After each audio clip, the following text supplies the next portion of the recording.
I left.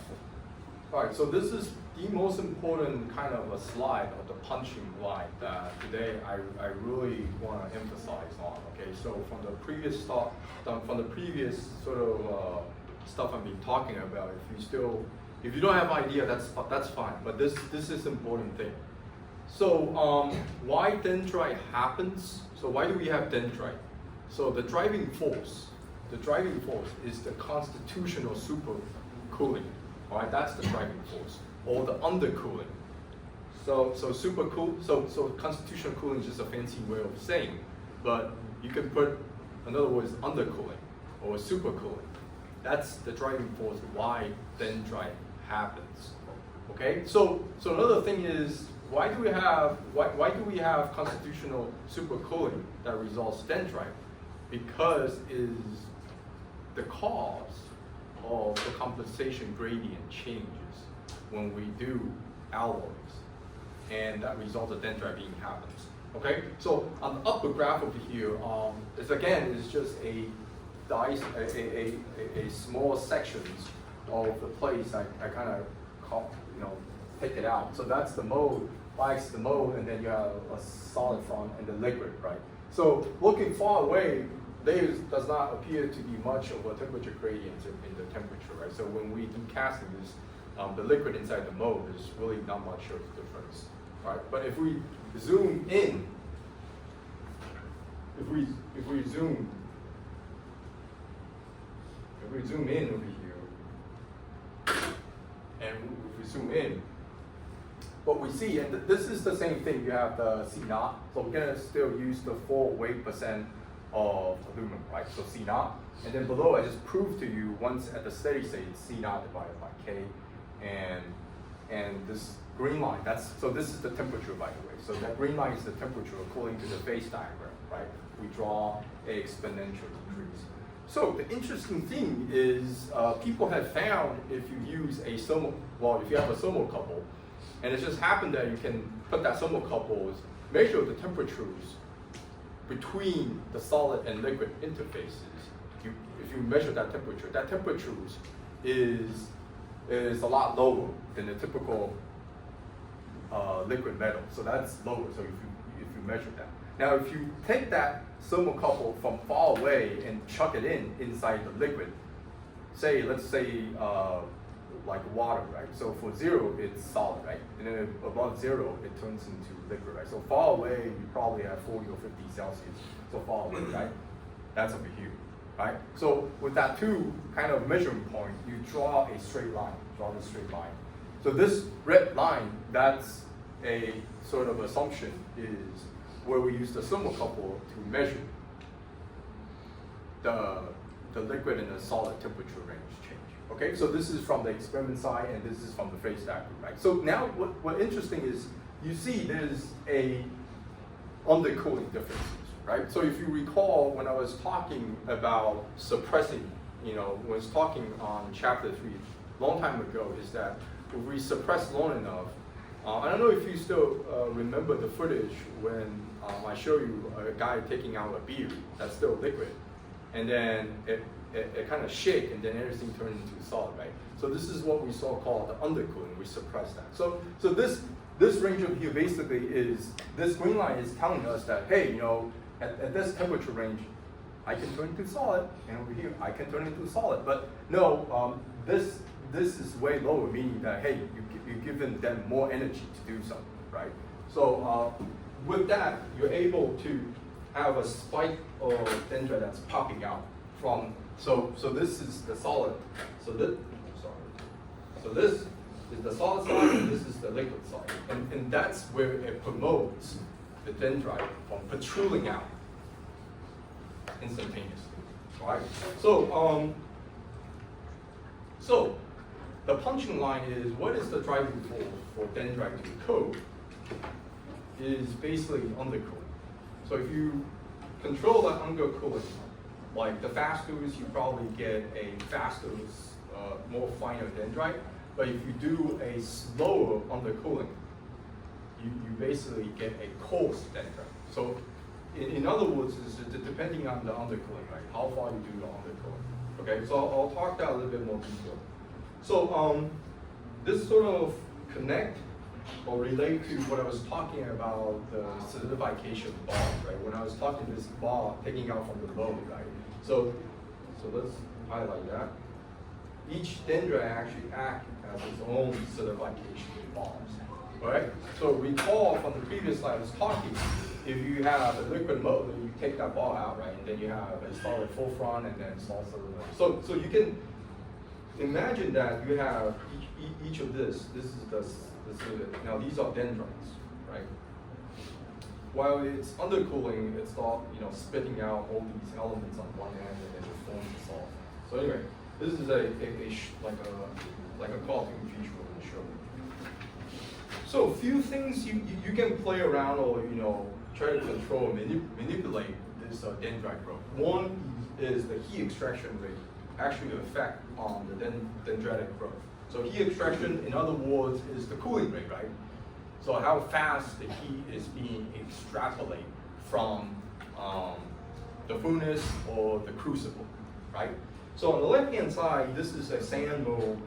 Let's highlight that. So on the left-hand side, that's the sand mode, and on the right-hand side, this is the conductive mode. So evidently, the conductive mode has a higher heat conduction coefficient, right? So higher heat can be extrapolated, heat can be transferred, right? So if you have a faster heat being transferred, meaning that for itself or for the dendrite growth, it is kind of confined, right? So less of the time for dendrite to grow, less of time to dendrite, but actually you can go less of the dendrite, but more finer ones, right? Now, slower heat extraction, which is sand mode, it's slower, right? It's slowly being cooled down. So you have a more coarser one, right? Coarser one. 比较粗的这些枝状、树枝状的这些 dendrite, right? So one thing to note is the diffusivity of the solute through the liquid is the same for both cases. So again, the catch over here is the heat extraction rate, the cooling rate, influence, right? The dendrite growth. All right. So refer to the composition gradient. So you can see, not spend too much time, is that the faster heat extraction means that you have a smaller dendrite, right? So smaller dendrite. So smaller dendrite, right?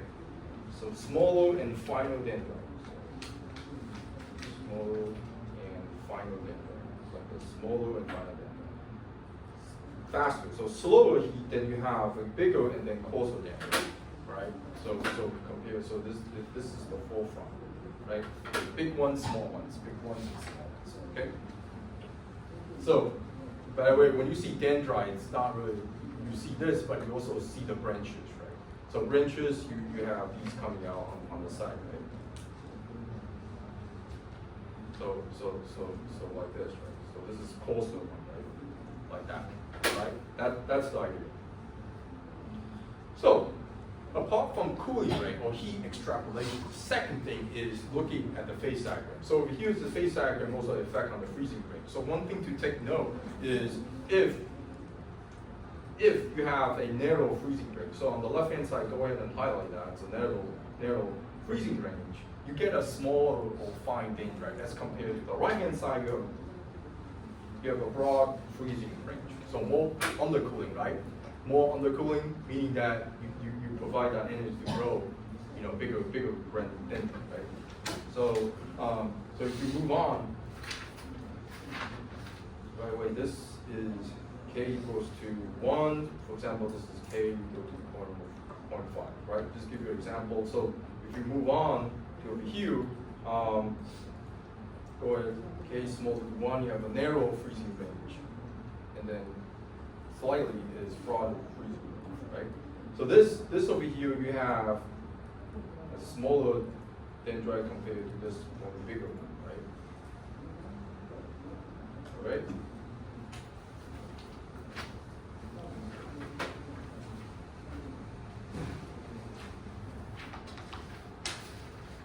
All right, so two things. One is that heat convections or heat extrapolations or cooling rate affect how dendrites occurs, right?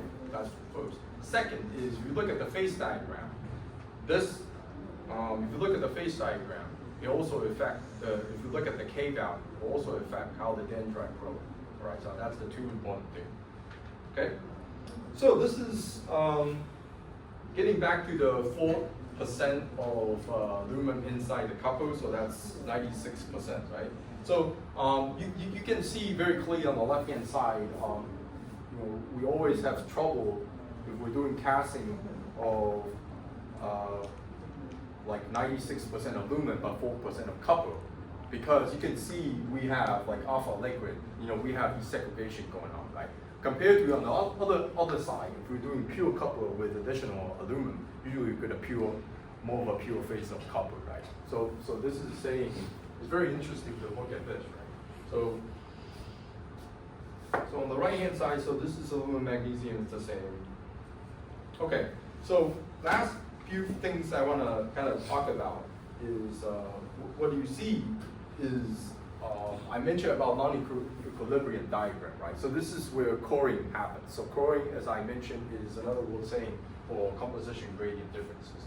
Now, if we're able to have, if this is a casting microstructures, and then we do cooling down and then take this microstructure, we should be in reality see the composition gradient inside the grain, right? So I actually urge you, if you're doing these kind of casting machines, right? I'm sure you're familiar with SEM EDS, right?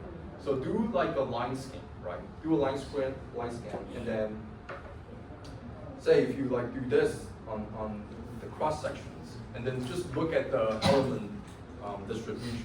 You should be able to see there's a significant difference. So this over here is where you have the least solute.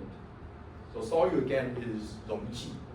Right? And then at the tip over here, at the end of this grain, you should have a very most solid, high concentration.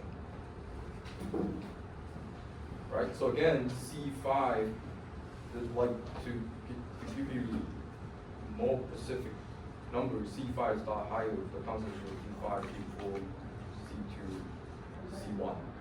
Okay? Right?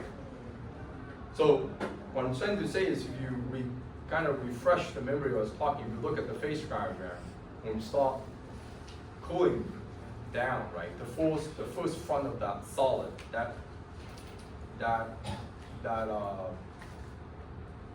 concentration, right, is way lower than originally 4% of aluminum, right? And then when we're we're slightly moving off that solid rod, once at the end fully solidified, at one end of the tip, it has the highest contaminate or concentration at one end. So this is where we see at one end over here, you have the most solid. So again, sorry to have you, again, I see a lot of puzzle face, let's quickly move. So don't take my word for it, let's just move to this slide over here. So at this end, once it's fully solidified, all the impurity was stuck at one end. So this over here was talking about is at one end. So this should be the same, similar at the microstructures, right? If you look at the grain, if you do the line scan, you should see that. Okay?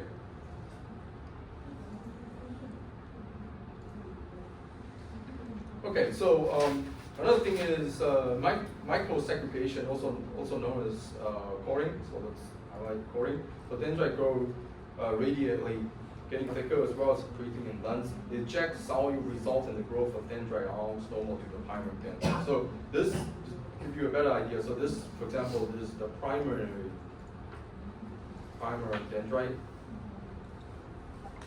And then you have like this arms on the side that's growth. Okay?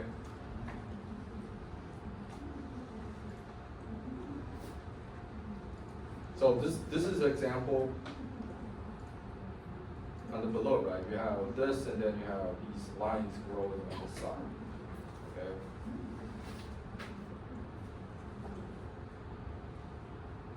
Any questions so far? Okay, so sort of jumping back, effect of cooling rate on dendrite arm spacing. So again, I mentioned about how heat will influence how your dendrite grows, right? So if you have a higher heat extrapolations or faster cooling rate, it will inhibit the growth of dendrite.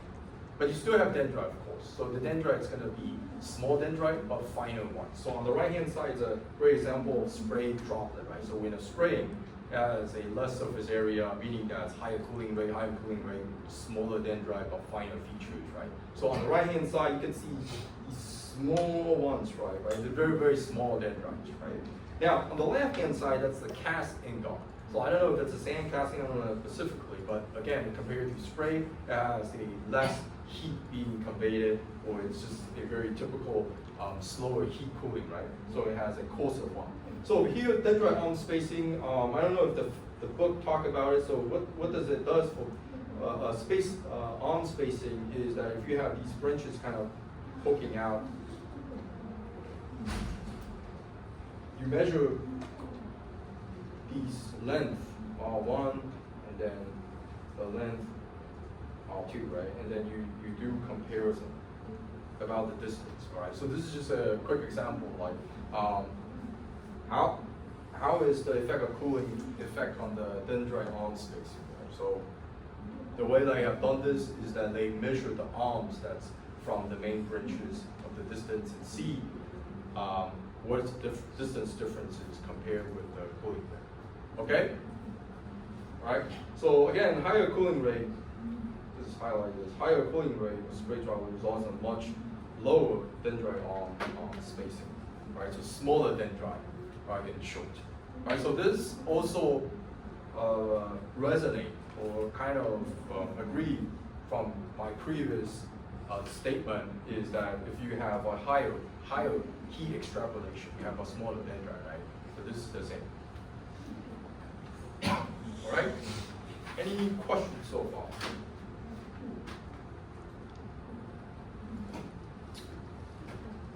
So another last important, we have another, yeah. So last important thing I want to talk about, and I think people always get mixed upon, is non-equilibrium solid. So over here you see this is a very typical non-equilibrium solid, right? Right, that's all. So what it does is that instead it doesn't follow the solidus, the solid line, right? It went into a non-equilibrium solid. So why? So in the realities, actually, in real application, we're more inclined to see non-equilibrium solids rather than equilibrium solidus line. The reason because so this is using weight percent couple, for example, right? Weight percent couple. Let's use weight percent. So weight percent couple. So let's go ahead and draw some pictures. So let's assume if we start with the liquid, say at this percentage, 40%. So at this point right now, it's liquid, right? So no question mark. So liquid. So we have copper, liquid. So we have these elements flowing in liquid, right? So when we start touching the first solidification, when we first touch over here, we have part of the element that already have nucleus, right? Solid that's forming inside the liquid, right? So we have nickel that's forming, right? And then these are still, liquid, right? Now, what it does is that you have to think about when we have a solid inside a liquid, for the nickel solid to diffuse, because when we're cooling it down, the first tie, so over here, when we draw the first tie line, again, the same concept, draw the first tie line. What is the composition of this first solidified, when we first touch this liquid line, draw this tie line, right? We have somewhat like a C1, for example. That nickel content is way lower than the 40% of nickel, correct? So meaning that this over here, it cannot be 40%, it has to be less, right? And that result of nickel inside that nucleus for diffusing out into the liquid, it takes time, right? So for any elements diffusing from a solid to liquid, it takes time, right? So this is the reason why that we have a non-equilibrium solids line over here, right? Because it cannot adjust to the equilibrium solids line, okay? So normally what you see on a practical casting, forging, but casting, or when you're trying to solidify a alloy, you see normal like grains, you have composition gradient, right? You see there's a terrain, a topology gradient going right? Don't take my word for it. If you have any castings, polish it, see a grain, do an EDS on a particular grain and see if there's gradient. I mean, if it's not a lab-made, but typical casting from a outside application, check it. Maybe I'm wrong. Okay. So last few things I want to add. So this leads to coring. All right. That's the most C-O-R-I-N-G, coring. All right. So coring is an important terminology you have to remember today by the end of this class. Coring meaning that it's a composition gradient. Composition gradient difference.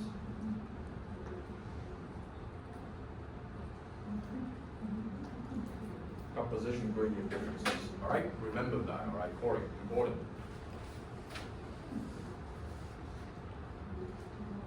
All right, we're almost done for today.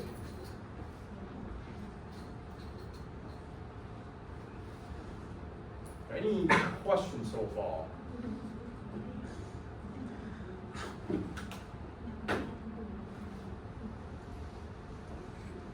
So a quick question is any of your research correlated with doing casting for your graduate thesis? No, right? Casting? No casting, right? Yeah. But if it happens to do, that'll be an interesting topic. There's a lot of research right now that do these kind of. As a matter of fact, when I say casting, it doesn't have to be a traditional casting. Like when you do AM, there's a laser, right? And the laser that molten that liquid is somewhat you molten and then it re-solidify, right? That kind of phenomenon. Okay, so moving on. So this is the last thing, just to give you some good examples and other side things. So aluminum casting alloys, a lot of applications. Give you a great example of gearbox and wheels, for example. Example of aluminum casting alloys, we have 200, 300, and 400 Vs. I won't get into details. So heat treatable, meaning that second phase is precipitated in form given appropriate heat treatments, right? One thing is important is when we do casting, we always like to add silicon, all right? It's a must. I have asked this question a lot to any people doing this industry, and it just happened that I found out that silicon is a great lubricant for helping casting liquid to flow inside any cavity, right? That's why I learned. So in the past, when I was doing sand casting, is that I actually bought aluminum series that doesn't have silicon inside. And what happened is it was liquid, and then when I pulled down, it was just like rubber. It didn't flow like water to flow the cavity. It was just like rubber. So somehow silicon was able to wet or at least make it like water. I don't know. Maybe there's more scientific answer to that, but anyway. So aluminum silicon system. This is a phase diagram. So again, silicon is slightly soluble in aluminum, right? And then aluminum does not dissolve into silicon. Okay, so this is just, if you look at the phase diagram, to explain by itself. So typical aluminum silicon cast microstructures, you can see on the left-hand side, this is a dendrite microstructures, it's almost pure aluminum. On the right-hand side, if you zoom in, my apologies, you can't really see very clearly, is you have interdendrite microstructures, aluminum silicon layer of. So it's a bilayer of aluminum silicons, okay? So if you really know your phase diagram well, you can, by judging, looking at this phase diagram and determine what is that ratio, right? So this is about, I'm just gonna throw the answer to you about 50-50%. So if you go back to this diagram over here, it's about 50-50%. So 50-50%, meaning that's around over here, 50-50%, right? So I don't know, I'm not sure if this is going to show up for your term, your test, but again, this is required for as a material scientist. We look at the microstructure, you should be able to see pre-alpha and then afterwards the detected alpha, and etc. Okay, so this is a very fundamental material engineering. Okay? Surprisingly, people still get this wrong when I was giving midterm final terms for your undergrad colleagues last semester. I don't know, maybe you guys are pro, you get this correct, right? If I give you a microstructure, you're able to calculate the pre-alpha and alpha, okay? I'm sure that you guys are pro. All right, so intricate shapes made possible by pressure die casting of aluminum alloy. So left-hand side man, to look at this, how intricate design can casting go, right? You can imagine putting a molded and able to go around in these maze. And the right-hand side again, aluminum casting shape, right? So pressure die casting, liquid metal under pressure is injected into conductive mold, relative rapid throughput. So pressure die casting, metal injection molding, they're all the same, that also correlated with certification. So this is just some of the manufacturing process I showed you. Right, so with this is my final slide, but I still have a quick video that I want to show you for the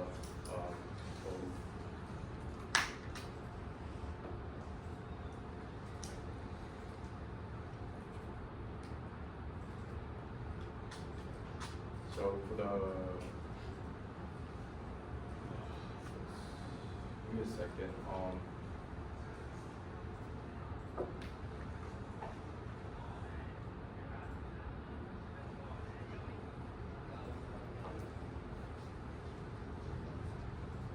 So I have a video to show you what wax casting is. So I'm going to figure out.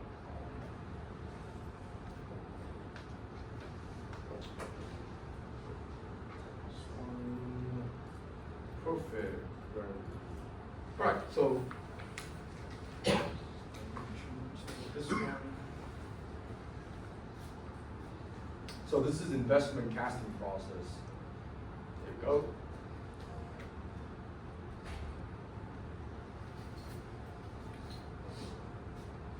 Sound.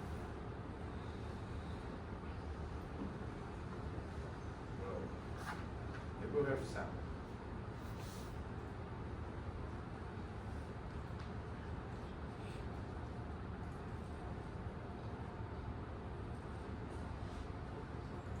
Important coating, as the metal will lie next to it when poured into the mold. Whilst the thin slurry coating is still wet, larger particles of ceramic are dropped onto the wet surface to build a thicker coat. After drying, this coating process or investment process is repeated several times, building a shell mold thickness appropriate to the size of casting and metal to be cast. After the finished shell mold is dried, the wax is melted out in a steam autoclave, hence the name lost wax process. The molds are fired at over 1000 degrees centigrade to remove any remaining wax and to strengthen the mold.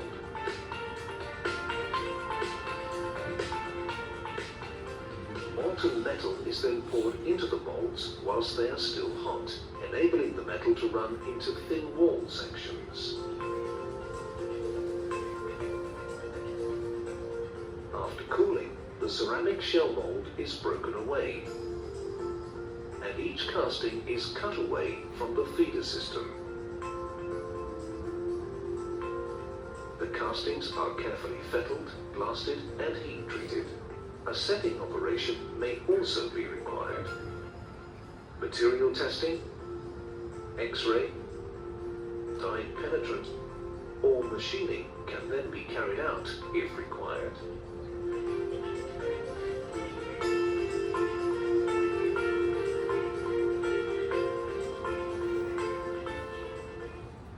Okay, so this is investment casting process, or what we so call the wax casting, in other words.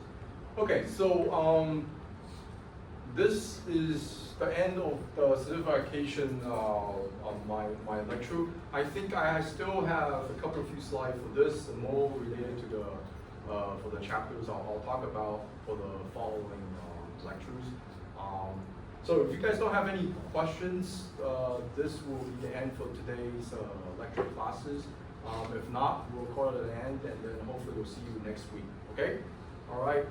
You guys have a great week. All right. Thank you.